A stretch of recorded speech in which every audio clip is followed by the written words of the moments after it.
Welcome to DNL. आज की top defence headline कुछ इस प्रकार। इंडिया का एम्ब्रर के साथ एक बड़ा transport aircraft deal update, coast guard को नए एएलएच हेलीकॉप्टर्स का बूस्ट और राफेल फाइटर जेट्स की साउथ इंडिया में स्ट्रेटेजिक डिप्लॉयमेंट की प्लानिंग। साथ ही तेजस इंजन डिले पर एचएएल का स्ट्रॉन्ग एक्शन और स्टील ड्रोन्स, क्रूज मिसाइल्स और फाइटर जेट्स डील पर भी बड़े अपडेट्स आए हैं। तो चलिए शुरू करते हैं आज की डिफेंस न्यूज़ से। इंडिया के मीडियम ट्रांसपोर्ट एयरक्राफ्ट प्रोग्राम में एक बड़ा अपडेट आया है। ब्राज़ील के एम्ब्रर और इंडिया की महिंद्रा के बीच स्ट्रेटेजिक पार्टनरशिप अब नेक्स्ट लेवल पर पहुंच चुकी है। इस डील के तहत इंडिया में ही C390 मिलेनियम एयरक्राफ्ट के एमआरओ हब बनाया जाएगा। इसका मतलब है कि इंडिया सिर्फ अपनी एयरफोर्स को सपोर्ट नहीं करेगा, बल्कि दुनिया भर के C390 एयरक्राफ्ट के लिए सर्विस सेंटर भी बन सकता है।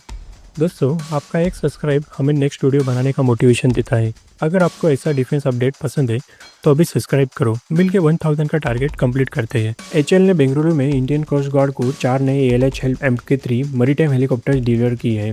ये मार्च 2024 के 9 हेलीकॉप्टर्स कॉन्ट्रैक्ट का हिस्सा है। इसके अलावा कोस्ट गार्ड ने मार्च 2026 में 6 और हेलीकॉप्टर्स का नया ऑर्डर भी प्लेस किया है।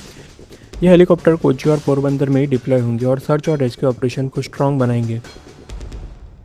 इंडियन ओशन रीजन में बढ़ते चाइनीज नेवल प्रेजेंस को देखते हुए इंडियन एयरफोर्स साउथ इंडिया में एक डेडिकेटेड राफेल स्क्वाड्रन डिप्लॉय करने की प्लानिंग कर रही है। थंजौर जैसे बेस पर राफेल की तैनाती से चाइना के एयरक्राफ्ट कैरियर पर डायरेक्ट प्रेशर बनेगा। ये deployment specially maritime strike missions के लिए गेम चेंजर साबित हो सकता है। तेजस MK1 प्रोग्राम में डिले के चलते एचएएल ने एक स्ट्रॉन्ग स्टेप लिया है। अमेरिकन कंपनी जनरल इलेक्ट्रिक पर पेनल्टी लगाई गई है और पेमेंट भी कट कर दिया गया है। जीई का कहना है कि सप्लाई चेन इशू की वजह से डिले हुआ है, लेकिन इस डिले का सीधा इम्पैक्ट इंडियन एयरफोर्स की स्क्वाड्रन स्ट्रेंथ पर पड़ सकता है। इंडिया का घातक स्टील ड्रोन प्रोग्राम अब फास्ट ट्रैक पर आ चुका है।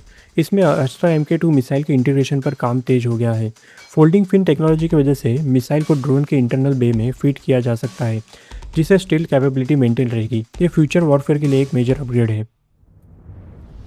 इंडिया की 1000 किलोमीटर रेंज वाली long range land attack cruise missiles के ट्रायल जल्दी शुरू होने वाले हैं। इस मिसाइल को सुखोई 30 MKI फाइटर जेट से लॉन्च किया जाएगा। कैप्टिव कैरेज ट्रायल्स की तैयारी ADE ने कंप्लीट कर ली है। इस मिसाइल के आने से इंडियन आर्मी एनिमी टेरिटरी के अंदर डीप प्रिसीजन स्ट्राइक करने में कैपेबल हो जाएगा। इंडिया के सामने एक बड़ा स्ट्रेटेजिक डिसीजन खड़ा है। रशिया ने सुखोई 57 स्टील फाइटर के लिए फुल सोर्स कोड और प्रोडक्शन ऑफर किया है। दूसरी तरफ अमेरिका ने भी F-35 के लिए सिग्नल दिए है। इंडिया अब टेक्निकल इवोल्यूशन कर रहा है ताकि अपने विरूपाक्ष रडार के साथ बेस्ट ऑप्शन चूज़ किया जा सके।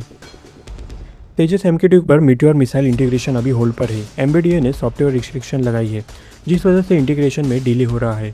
इसी वजह से इंडियन अब अस्त्रा MK2 मिसाइल पर फोकस बढ़ा रहा है, जिसका टारगेट 240 किलोमीटर से ज़्यादा रेंज अचीव करना है। तो दोस्तों, आज की डिफेंस न्यूज़ में हमने देखा है कि इंडिया हर डोमेन में अपनी मिलिट्री कैपेबिलिटी को रैपिडली अपग्रेड कर रहा है। आपको क्या लगता है, इंडिया को सुखोई 57 लेना चाहिए या F-35? कमेंट्स में अपना ओपिनियन ज़रूर बताइए और ऐसे ही लेटेस्ट डिफेंस अपडेट्स के लिए चैनल को सब्सक्राइब करना मत भूलना।